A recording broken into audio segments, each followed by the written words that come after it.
नमस्कार दोस्तों, मेरा नाम है अवधेश यादव और आपका हमारे यूट्यूब चैनल फार्मिंग टीचर में हार्दिक स्वागत करता हूं। मैं आपका दोस्तों, आज मैं आपको बताने जा रहा हूं आईपीसी 1860 का अध्याय 12। दोस्तों, आईपीसी 1860 का अध्याय 12 जो है वो है सिक्कों और बनावटी स्टाम्पों के संबंधित जो भी अपराध होते हैं उससे संबंधित है। दोस्तों, इसमें धारा 230 से लेकर के धारा 263 ए तक दिया गया है।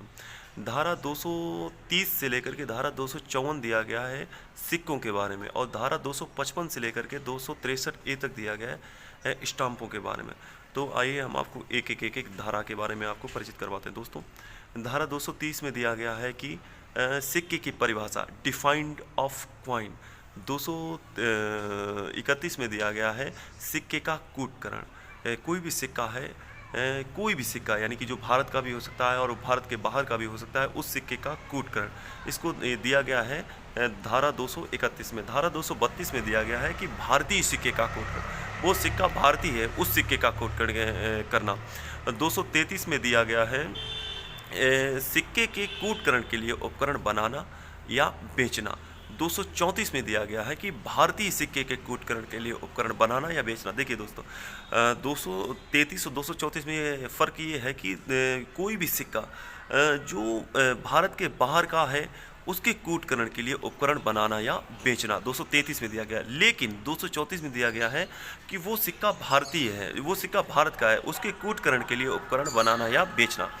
और धारा 235 में ये दिया गया है कि सिक्के के कूटकरण के प्रयोजन के लिए जो सामग्री जो उसके उपयोग में लाई जाने वाली है उसको अपने कब्जे में रखना, यानी कि सिक्के के कूटकरण के प्रयोजन के लिए सामग्री का अपने कब्जे में रखना। और धारा 236 में यह दिया गया है कि भारत के बाहर के सिक्के का, वो सिक्का भारत का नहीं है, भारत के बाहर के सिक्के का दुष्प्रेरण के लिए भारत में दुष्प्रेरण, भारत के बाहर के सिक्के के दुष्प्रेरण को भारत में कारित करना।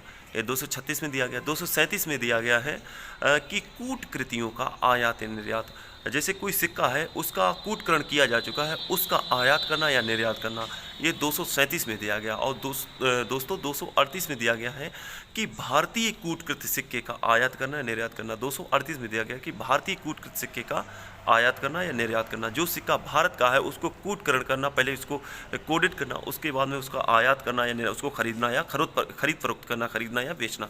238 में दिया गया है। 239 में दिया गया है सिक्के का परिधान।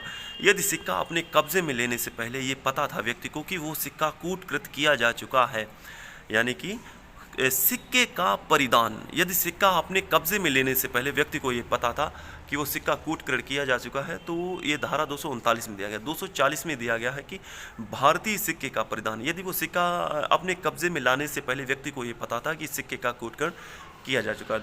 दोस्तों, 230 से लेकर के 254 तक ये सिक्कों के संबंधित अपराधों से संबंधित जो है धाराएं हैं, 254 तक।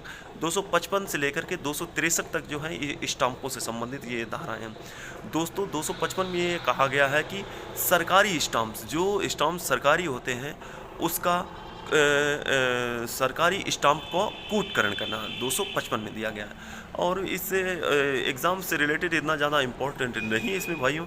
263 ए समझ लेते हैं। 263 ए में ये बताया गया है कि बनावटी स्टाम्पों का प्रतिरोध। तो ये हमारी जो धाराएं थी आईपीसी 1860 का अध्याय 12 सरकारी स्टाम्प और सिक्कों से संबंधित जो भी अपराध होते हैं उनसे विषय में धारा 230 से लेकर के धारा 263 ए तक दिया गया है। ठीक है जी, धन्यवाद जी आपका।